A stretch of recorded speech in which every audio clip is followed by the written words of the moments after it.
That's crazy. It's a lot. You'd be surprised. It's deep, bro. Let's talk about your journey. Like, we know that you in the church. Mm-hmm. You know what I'm saying? I'm pretty sure at one point in time you wasn't dead. Like your relationship with God. Like, talk about what got you there.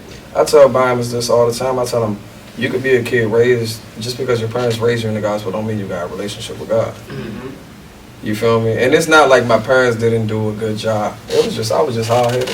And just like God told me himself, he was like, son, I allowed you to go through everything that you went through so you can have a story to tell. And now when you go interact with people, you can relate. So when you tell the story, they don't have to question it because they can feel it because they went through it too.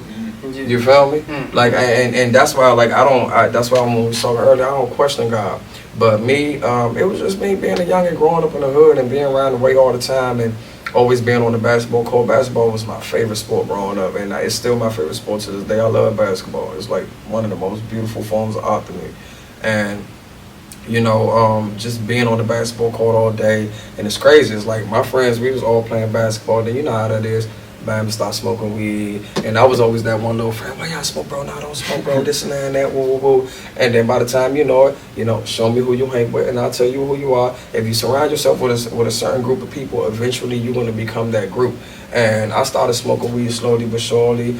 Started selling little Reggie and getting caught up in this and getting caught up in that, and then I caught myself popping e-pills, and then later on I caught myself smoking a little water and this and that and that. And then at first, when you start doing things with your friends, you're having such a good time, you think you're just having fun. Then by the time you know it, and you got to go somewhere, you got to be sober, and you try to shake it off, you realize you hooked on something. I'm telling you. You dig what I'm saying? I ain't know I was on drugs. I thought I was just having it up with my men. I thought we just popping beans. That ain't no drugs. Yes, it is. You dig what I'm saying? Because I didn't know what withdrawals were until it was time for me to like go somewhere, like go out of town for a couple of days. Where, let's say for example, me, I would never come home if I was too smacked or drunk.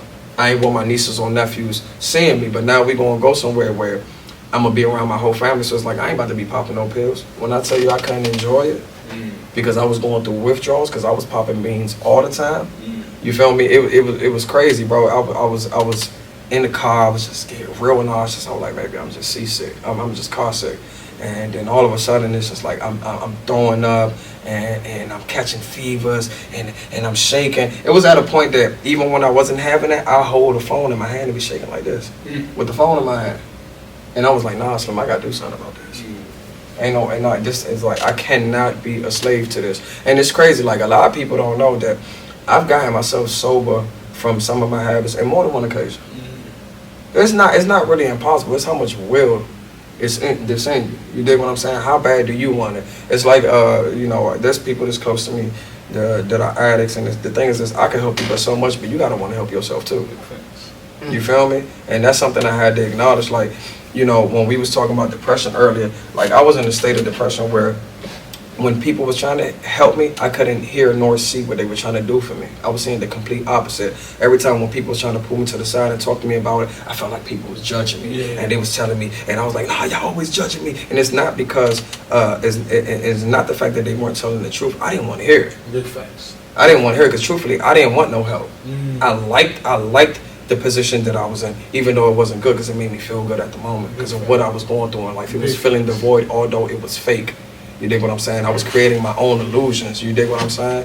So, but other than that though, bro, like I promise you, I can't put anything that I did on my parents. My parents did a really great job, an amazing job. They still do a great job. If I need anything, if I need somebody to talk to, a shoulder to cry on, I could call my parents.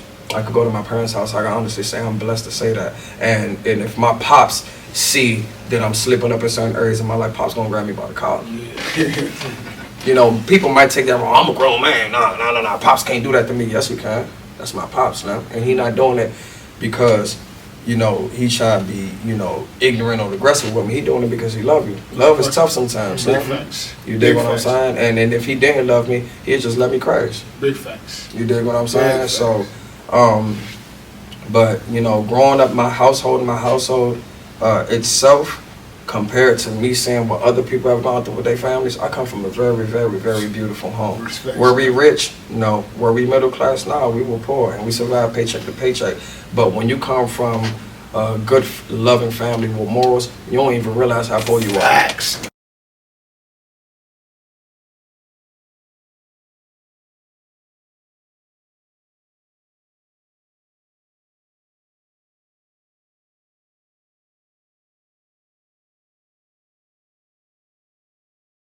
If you're not on the field, you're not real. There you go. Bang.